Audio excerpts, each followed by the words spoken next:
All right, our top story this morning, the Republican-led House has passed the Laken-Riley Act, a strict immigration detention bill named for a 22-year-old Georgia nursing 22-year-old Georgia nursing student murdered last year by an undocumented immigrant. The legislation targets undocumented individuals who commit crimes and is expected to become the first bill signed into law by President Trump in his second term.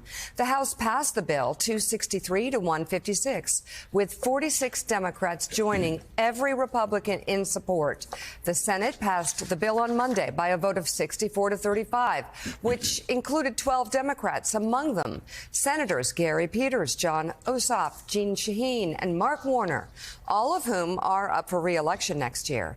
The act requires ICE to take custody of and detain undocumented immigrants who are charged, arrested, or convicted of committing acts of burglary, theft, larceny, or shoplifting. The Venezuelan citizen who was found guilty of kidnapping, assaulting, and murdering Riley while she was out for a jog near the University of Georgia was in the U.S. illegally.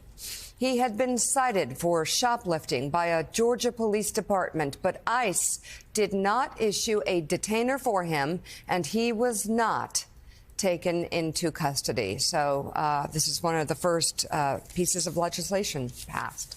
Joe. Right. And again, this is where we're talking about signal versus noise, performative acts versus actually actions that are going to be impactful. This is obviously, David Drucker, something that the overwhelming majority of Americans support. I think you go all the way up into the 80s. There's some people that suggest it goes too far. But even that argument, you're getting into the old broken windows argument of, like, for instance, Rudy Giuliani and police officers going after, in some cases, shoplifting, that when they go after the smaller crimes, that leads to larger crimes. And, you know, right now in 2025, the overwhelming majority of Americans support this act. And it's one of the reasons why, when it passed with strong bipartisan support.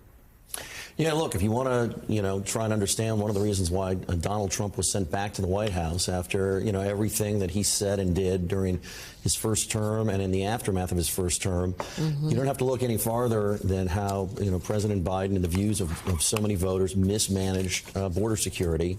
And this is just not complicated, Joe, right? I mean, some things take political explainers, and we've got to say, point A to point B to point C, and that explains why things happen.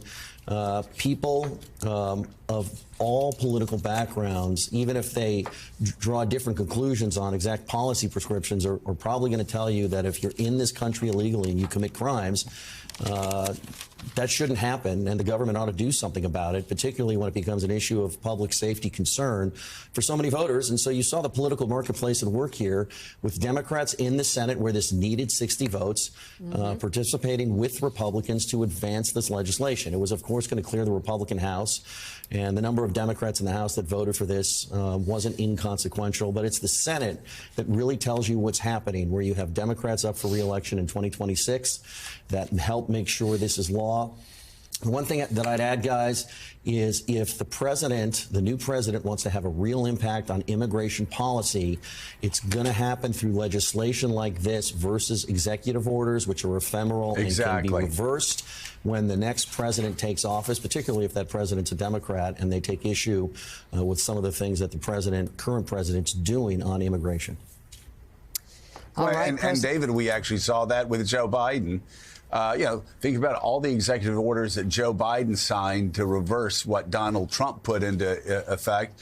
And Donald Trump spent his first day in office reversing so many of those. I mean, this is so key that again, there's a lot of reformative actions over the past several days. There have been some things that we're going to talk about J6 in a second. There have been some things that are going to have a significant impact on this country.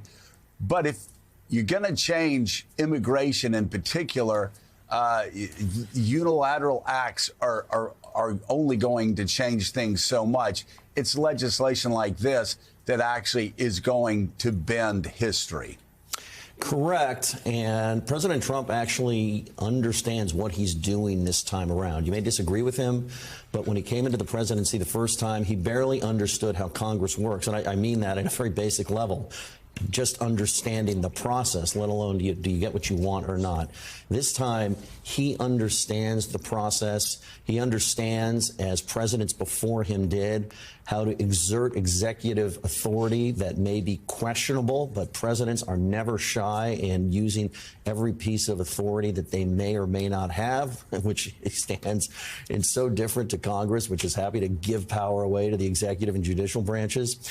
Also, I think President Trump has more latitude this time. Whatever people thought about the border, and there was a huge concern about the border in 2017 as he entered office in that first term, given how things went for most of the Biden administration, President Trump has more political latitude, I believe, in the country to be aggressive in how he brings the border and immigration, both legal and illegal, under control from his perspective. And so I don't think that you're going to see necessarily the same kind of pushback, at least initially, that we saw at times during that first term.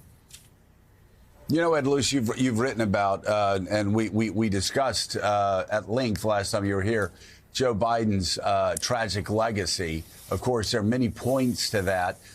There also, of course, Mika will be glad to tell you, as will I, there were also some really great achievements during his first term, but she'll probably tell us this after I finish this question with you. But one of the sad legacies is the fact that there were some blind spots in the administration, blind spots that you and I, over dinner at times, even 2 years ago, 3 years ago, we're talking about blind spots, not only in the Biden administration, but also among Democrats. One was what was going on campus even before the protests last year. And another was, again, the flood of illegal immigrants over the southern border, and just something that neither Joe Biden nor the Democratic Party as a whole got their arms around, and it did. Illegal immigration hasn't been an issue that has changed presidential races in the past, but boy, it sure did this time, didn't it? Yeah, it sure did. I mean, I think back to the 2019-2020 Democratic primaries and that sort of competitive amongst the candidates for the Democratic nomination, competing to see who could scream open border more loudly than others. I think Beto O'Rourke, people like that. And Biden, Biden was on that stage. He was actually the moderate on that stage and wasn't calling for open borders, but it captured the spirit of a party that I think had lost all touch with American public opinion, with the median voter on that issue. And yes, during the early Biden years, partly because the pandemic ended, there was a surge of immigration. There were also changes to regulations that made it easier for them to come through with or without a pandemic.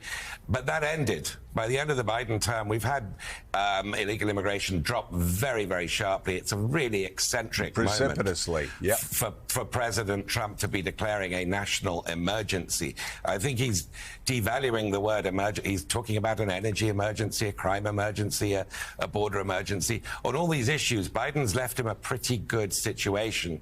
So,